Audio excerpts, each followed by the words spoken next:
சென்னையின் ஒரு அடையாளமாக இருந்து வந்த கோயம்பேடு மார்க்கெட் தற்போது சமூக விரோதிகளின் கூடாரமாக மாறி வருகிறது.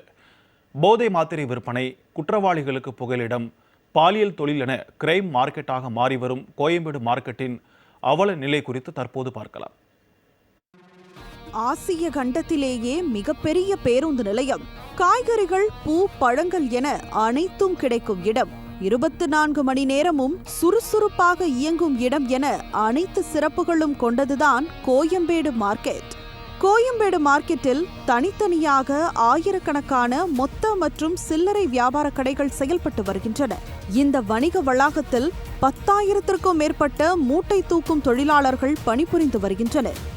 ஏழை மற்றும் நடுத்தர மக்களின் தேவைகளை பூர்த்தி செய்து வரும் இந்த கோயம்பேடு மார்க்கெட்டில் சமீப காலமாக சமூக விரோத செயல்கள் அதிகரித்து வருகின்றன.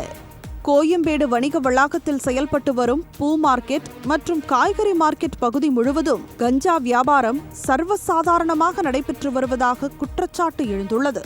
இங்கு பணிபுரியக்கூடிய கூலி தொழிலாளிகளை கஞ்சா போதைக்கு அடிமையாக்கி வரும் செயல் தொடர்ந்து அதிகரித்து வருகிறது. குறிப்பாக கோயம்பேடு வணிக வளாகம் இருக்கும் 1வது கேட்டில் உள்ள பூ மார்க்கெட் பகுதி முழுவதும் கஞ்சா வியாபாரம் கொடிகட்டி பறந்து வருகிறது.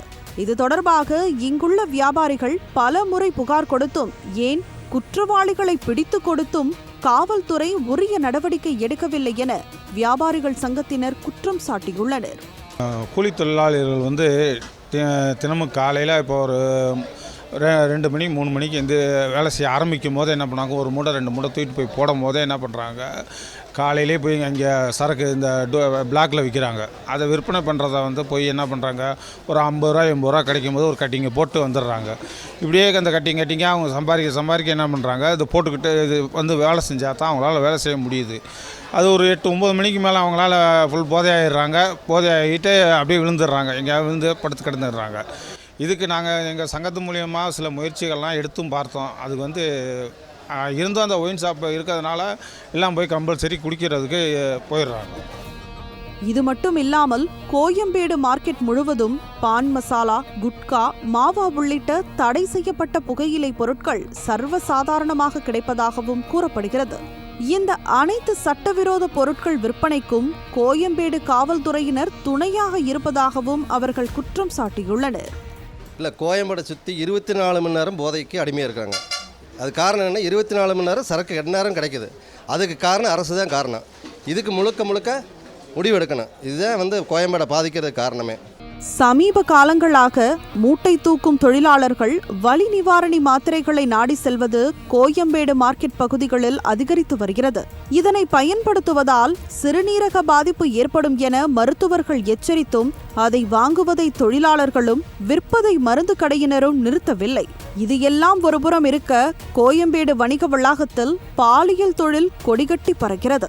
இதற்காக ஏமாத்தம்மன் நகர் பகுதியில் தனியாக விடுதி நடத்தப்பட்டு வருவதாகவும், மூட்டை தூக்கும் தொழிலாளர்கள் முதல் வெளியூரிலிருந்து வரக்கூடிய வியாபாரிகள் வரை அந்த விடுதியை பாலியல் தொழிலுக்கு பயன்படுத்தி வருவதாகவும் கூலி தொழிலாளிகள் புட்டு வைக்கின்றனர். இது மட்டும் இல்லாமல் மூட்டை தூக்கும் தொழிலாளர்களிடம் பொருட்கள் திருடும் சம்பவங்களும் கோயம்பேடு மார்க்கெட்டில் அதிகரித்து வருகின்றன. கோயம்பேடு மார்க்கெட்டில் வியாபாரிகள் முதல் தொழிலாளர்கள் வரை 10,000த்திற்கும் மேற்பட்டோர் பணிபுரிந்து வருகின்றனர்.